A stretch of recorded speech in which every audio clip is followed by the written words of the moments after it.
Okay, so coming towards next question, question number 7 of the PDF. आप सबके पास PDF open होगा, ठीक है। तो यहाँ पे आ जाते हैं भाई हम। क्वेश्चन नंबर 7 हमारे पास यहाँ पे कह रहा है फाइंड द सॉल्यूशन सेट, और एक इनइक्वलिटी यहाँ पे आप हमारे पास गिवन है, ठीक है। क्वेश्चन नंबर 7, ठीक है। और यहाँ पे जो हमारा क्वेश्चन गिवन है x+5 divided by 20 less than 25 minus 4x divided by 10। और यहाँ जो x है आपका, ये बिलोंग कर रहा है नेचुरल नंबर से, सही है। इसका मतलब भी हम देखते हैं थोड़ी देर में, ठीक है। पहले इसके सॉल्यूशन की बात करें तो भाई यहाँ पे हम क्या कर सकते हैं, क्रॉस मल्टीप्लाई अगर करते हैं 20 को हम उस साइड पे ले जाएं। देखिए 10 को यहाँ पे लाने की फ़िलहाल ज़रूरत नहीं है, हम जिस 20 को वहाँ पे ले जाएंगे तो भी हमारा काम हो जाएगा।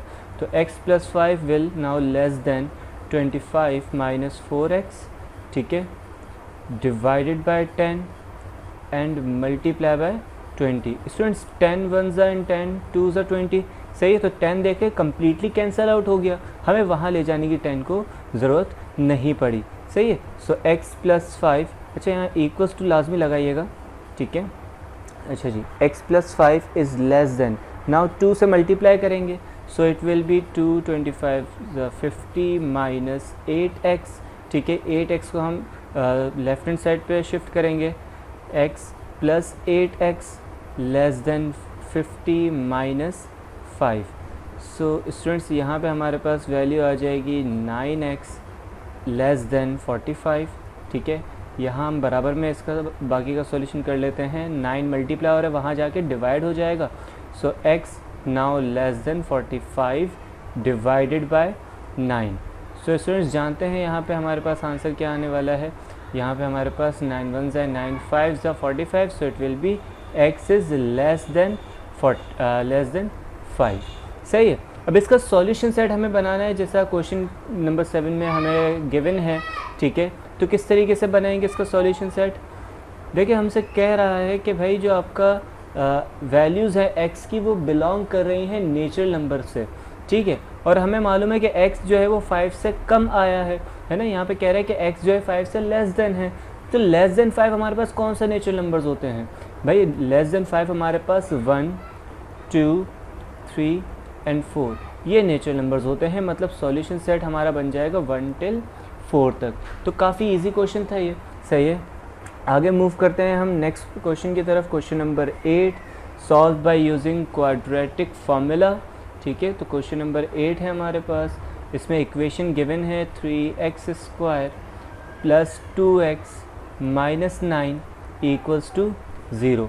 स्टूडेंट्स यहाँ जो हमारे पास क्वाड्रेटिक इक्वेशन है, इसको सबसे पहले तो हमें कंपेयर करना होगा with the general equation. General equation हमारे पास होती है ax² plus bx plus c equals to 0।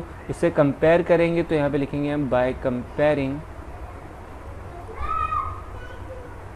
a equals to, a हमारे पास 3 के बराबर है, b है हमारा 2 and c is equals to -9। Now we will use quadratic formula. Quadratic formula हमसे कहता है कि x जो होगा वो आपका वेरिएबल वो बराबर होगा -b plus minus under root b² minus 4ac divided by 2a। तो इस फॉर्मूला के अंदर हम हमारी वैल्यूज़ को पुट कर लेंगे। तो स्टूडेंट्स यहाँ x तो एज इट इज़ रहेगा, क्योंकि हमारे पास क्वेश्चन में भी जो वेरिएबल है वो x ही यूज़ हो रहा है, तो यहाँ पे भी हम x यूज़ करेंगे। माइनस b है तो माइनस b की जगह it will be -2 plus minus under root b² है तो स्टूडेंट्स ये हो जाएगा 2² माइनस 4 टाइम्स a की जगह 3 आएगा एंड c की जगह आ जाएगा -9 डिवाइडेड बाय, अच्छा ये डिवीजन में आप जो है अक्सर मिस्टेक करते हैं स्टूडेंट्स, ये कंप्लीट डिवीजन आएगा, ठीक है। ये कंप्लीट फैक्टर है, फ्रैक्शन है, सही है। हम इस -2 को जो है स्टूडेंट्स अक्सर नेग्लेक्ट कर लेते हैं, सिर्फ रूट के नीचे फ्रैक्शन का साइन लगाते हैं, जो कि गलत है। सही, कंप्लीट पे आएगा, हमेशा याद रखिएगा। 2 मल्टीप्लाई बाय a है तो इट विल बी 2 × 3, सही है। -2 as it is plus minus under root 2² ये हमारे पास हो जाएगा 4, माइनस एंड माइनस मल्टीप्लाई होंगे तो 4 प्लस 4 3 12 एंड 12 9 स्टूडेंट्स, ये हमारे पास हो जाएगा 108, सही है, divided by 2 into 3 which will be 6 equals to students -2 plus minus under root 4 plus 108, so it will be 112 divided by 6, सही है। अब यहाँ पे 112 का आपने रूट लेना है। अगर आप लोगों को याद हो तो 112 का रूट होता नहीं है हमारे पास, कि देखिए 10 का रूट 10 का स्क्वायर 100 है, सही है, और 11 का स्क्वायर 121 है, और ये 112 जो है वो 10 और 121 इन दोनों के दरमियान में आ रहा है, मतलब ये कोई परफेक्ट स्क्वायर नंबर नहीं है। तो इसका रूट निकालने के लिए आपने एलसीएम का जो हमारा मेथड होता है, ठीक है, उसकी तरफ हम आते हैं। 112 लिखेंगे, यहाँ प्राइम नंबर्स के साथ इसे डिवाइड करते जाएंगे, सो 2, और यहाँ पे हमारे पास आ जाएगा 56, ठीक है, अगेन 2 से करके देखेंगे तो इट विल बी 28, 2 14 2 7 एंड 7 1, सही है। तो ये हमारे पास जो है इसके फैक्टर्स बन चुके हैं, ठीक है। So -2 plus minus under root 2 into 2, ठीक है, 4 टाइम्स 2 हमारे पास इंटू 7 डिवाइडेड बाय 6। अब स्टूडेंट्स यहाँ पे ये दो पेयर्स बना लेंगे तो बाहर आ जाएंगे, ये दो पेयर्स बना लेंगे तो बाहर, है ना, इनको हम यहाँ पे बाहर एक्सट्रैक्ट कर लेंगे, सही है, यही तरीका होता है हमारे पास। So -2 plus minus 2 multiply by 2 multiply by under root 7 divided by 6। Students 2 2 हमारे पास 4 होगा, और यहाँ ऊपर अगर आप कॉमन लें तो हमारे पास 2 कॉमन आ सकता है, सही है, मतलब हमने यहाँ से 2 को कॉमन लिया तो हमारे पास आ जाएगा -1 प्लस माइनस, यहाँ पे 2 2 थे तो 1 2 बच जाएगा, into under root 7 divided by 6, सही है। फर्दर इसको सॉल्व करें तो देखें यहाँ 2 1 एंड 2 3, सही है, तो यहाँ हमारे पास बच गई है value -1 plus minus 2 under root 7 divided by 3, सही है।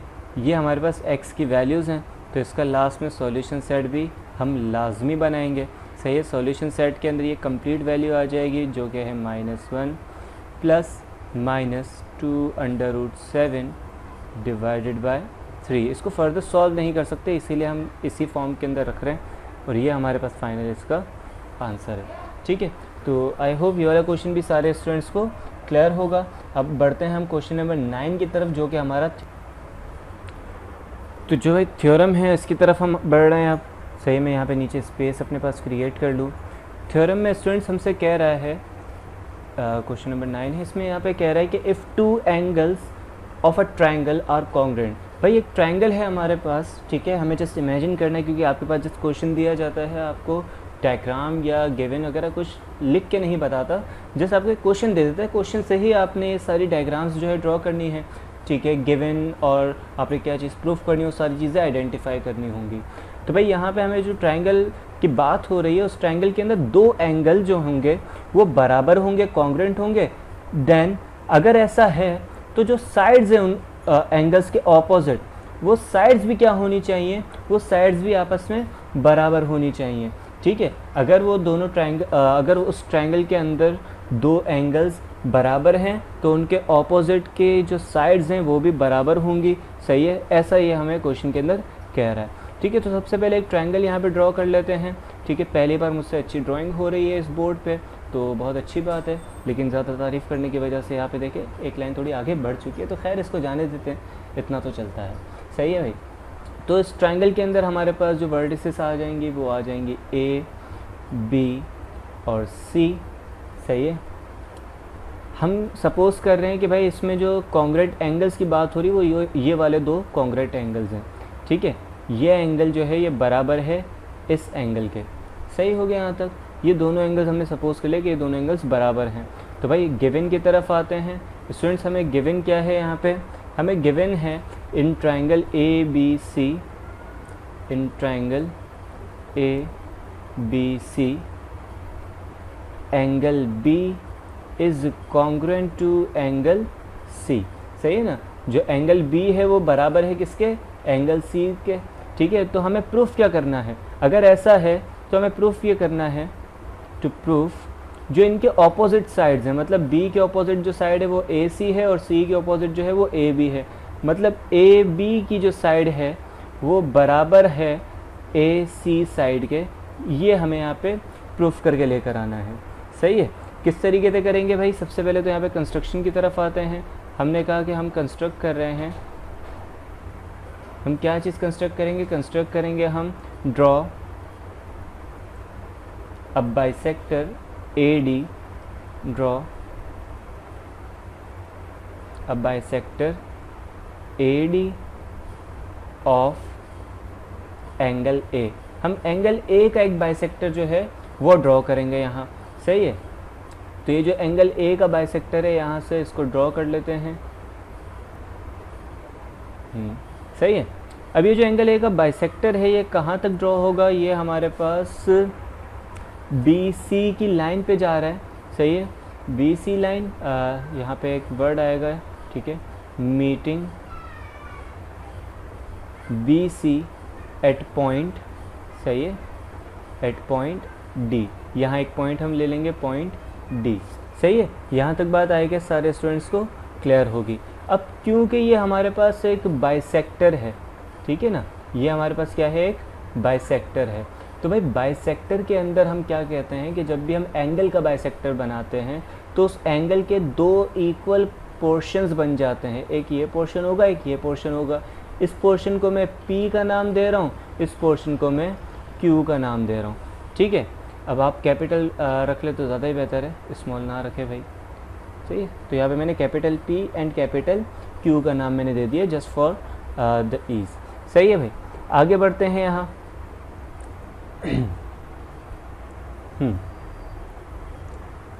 अब स्टूडेंट्स हमारे पास प्रूफ इसका स्टार्ट होने जा रहा है। ठीक है। इसके प्रूफ में हमें स्टेटमेंट एंड रीजंस ये सारी चीज़ें लिखनी हैं। तो भाई स्टेटमेंट की बात करें, मैं ऊपर से डायग्राम को भी जो है नीचे लेकर आ जाता हूँ ताकि अगेन हमें बार बार ऊपर ना जाना पड़े। सही है। तो यहाँ पे आते हैं जहाँ हमने डायग्राम बनाई है। ठीक है। इस डायग्राम को मैं यहाँ से कॉपी कर रहा हूँ और यहाँ कहीं पेस्ट कर देते हैं भाई। सही है। तो ये हमारे पास स्टूडेंट्स डायग्राम है। इस डायग्राम के अंदर अगर आप देखें तो भाई इस डायग्राम में हमारे पास दो ट्रायंगल्स आ रहे हैं। एक ट्रायंगल है A, B और D। सही है। तो बात करेंगे हम इन ट्रायंगल ABD। सही है। कॉरस्पॉन्डिंग टू द ट्रायंगल, दूसरा ट्रायंगल हमारे पास हो जाएगा ADC या ACD, जो भी आप इसको नाम देना चाहें। ठीक है। ACD रखें या ADC रखें, बात एक ही है। सही है। इन दोनों ट्रायंगल्स की कॉरस्पॉन्डेंस में हमारे पास क्या चीज़ है भाई? हमें कहा इसने कि यहाँ पे इन दोनों ट्रायंगल्स को कंपेयर करना है। अब हमें कंपैरिजन में हम देख सकते हैं कि भाई हमारे पास दो एंगल्स बराबर हैं। पहला एंगल B कॉन्ग्रेंट है किसके? एंगल C के, और ये चीज़ हमें गिवन है हमारे क्वेश्चन के अंदर। सेकंड, हमें यहाँ पे मालूम है कि जब इसका हमने बाइसेक्टर बनाया तो इसके जो एंगल था, एंगल A, वो ब्रेक हो गया दो इक्वल एंगल्स के अंदर। बाइसेक्ट का मतलब है कि भाई एंगल को बाइसेक्ट कर दो, दो हिस्सों में जो है वो तोड़ दो, और ये दोनों हिस्से कैसे होंगे? इक्वल होंगे। सही है। मतलब P और Q ये दोनों एंगल्स आपस में बराबर है। हम तो कह सकते हैं कि angle P is congruent to angle Q। सही है। और ये चीज़ हमें गिवन नहीं थी, ये हमने कंस्ट्रक्शन के थ्रू बनाई है ना स्टूडेंट्स? ये चीज़ हमने कंस्ट्रक्शन के थ्रू बनाई थी। तो यहाँ पे रीज़न क्या आ जाएगा? कंस्ट्रक्शन। ठीक है। यहाँ तक बात आएगी, सारे स्टूडेंट्स को क्लियर हो चुकी होगी। अब अगर ऐसा है कि ये दोनों एंगल्स बराबर हमारे पास आ गए, तो अब थर्ड हमें यहाँ पे कोई एंगल नहीं ढूंढना है, बल्कि हमें साइड ढूंढनी है, क्योंकि हमें अब यहाँ पे पोस्टुलेट जो है वो यूज़ करने होंगे। तो हमारे पास कुछ इस तरह के पोस्टुलेट्स मौजूद होंगे। ठीक है। ये सब आपने सुन रखे होंगे, SAS, ठीक है, AS और SS। ये तीन तरह के हमारे पास पोस्टुलेट हैं। ये कहलाता है साइड एंगल साइड पोस्टुलेट। इस पोस्टुलेट को हम तब यूज़ करते हैं जब हमारे पास दो साइड और एक एंगल कॉन्ग्रुएंट आ जाए। ये पोस्टुलेट हमारे पास कहलाता है एंगल साइड पोस्टुलेट। ये पोस्टुलेट हम तब यूज़ करते हैं जब हमारे पास दो एंगल और एक साइड बराबर आ जाए। और ये हमारे पास है साइड साइड साइड पॉस्टुलेट, मतलब तीनों के तीनों साइड्स अगर किसी ट्रायंगल के अंदर बराबर हैं तो हम इस पॉस्टुलेट को यूज़ करेंगे। तो भाई हमारे केस के अंदर हमने दो एंगल्स को प्रूव किया है, मतलब अब हमें तीसरी साइड जो है यहाँ से ढूंढनी है जो कि कॉन्ग्रेंट हो। तो भाई कॉन्ग्रेंट साइड हमारे पास ए बी और ए सी तो नहीं हो सकती, क्योंकि यही तो हमें प्रूफ करके लाना है। बी डी और डी सी बज़ाहिर देखने से तो ये कॉन्ग्रेंट लग रही है, लेकिन इसे हम कह नहीं सकते कॉन्ग्रेंट। क्यों? क्योंकि इसके बारे में हमने ना तो कंस्ट्रक्शन में बात की, ना इसके बारे में हमें गिवन के अंदर कुछ हिंट गिवन थी, सही है, तो इसके बारे में भी नहीं कह सकते। लेकिन हाँ, हमारे पास ये एक साइड आ रही है ए डी की साइड, जो दोनों एंगल ट्रायंगल्स के अंदर मौजूद है। ए डी देखें, ए बी डी वाले ट्रायंगल में भी मौजूद है और ए डी सी वाले ट्रायंगल में भी मौजूद है, मतलब ये बराबर ही होगी, सही है। तो मैं कह सकता हूँ कि ए डी जो है ये बराबर है किसके? ए डी के, सही है, कॉमन, सही है। और यहाँ पे क्या लिख लेंगे भाई हम यहाँ पे लिख लेंगे कॉमन साइड। ठीक हो गया। अच्छा जी, अब देखिए हमारे पास दो एंगल और एक साइड आ गए, तो हम यहाँ पे कह सकते हैं कि ट्रायंगल ए बी डी ये कॉन्ग्रुएंट है किसके? ट्रायंगल ए सी डी के, सही है, by the postulate A S postulate के, सही है। इस पोस्टुलेट को हमने यहाँ पे यूटिलाइज किया है, सही हो गया। अब देखिए दोनों ट्रायंगल्स तो बराबर आ गए। अगर दोनों ट्रायंगल्स बराबर हैं तो इनकी रिस्पेक्टिव साइड्स भी आपस में क्या होंगी? कॉन्ग्रुएंट होगी, मतलब ए बी जो है वो कॉन्ग्रुएंट होगी किसके? ए सी के। तो हम यहाँ पे लिख सकते हैं कि A B is congruent to A C, सही है। और यही चीज़ हमें प्रूफ करके लेकर आनी थी। यहाँ पे रीज़न क्या आ जाएगा? By the congruence of triangles, सही है। तो यहाँ तक हमारे पास इसका थ्योरम जो है वो कंप्लीट होता है। आई होप इस वीडियो के अंदर किसी को कोई इशू नहीं होगा। इंशाल्लाह जब अभी हमारे 2 क्वेश्चंस मज़ीद रिमेनिंग है उनको हम नेक्स्ट वीडियो में कवर करते हैं, ठीक है। Thank you so much for your time. अल्लाह हाफ़िज़।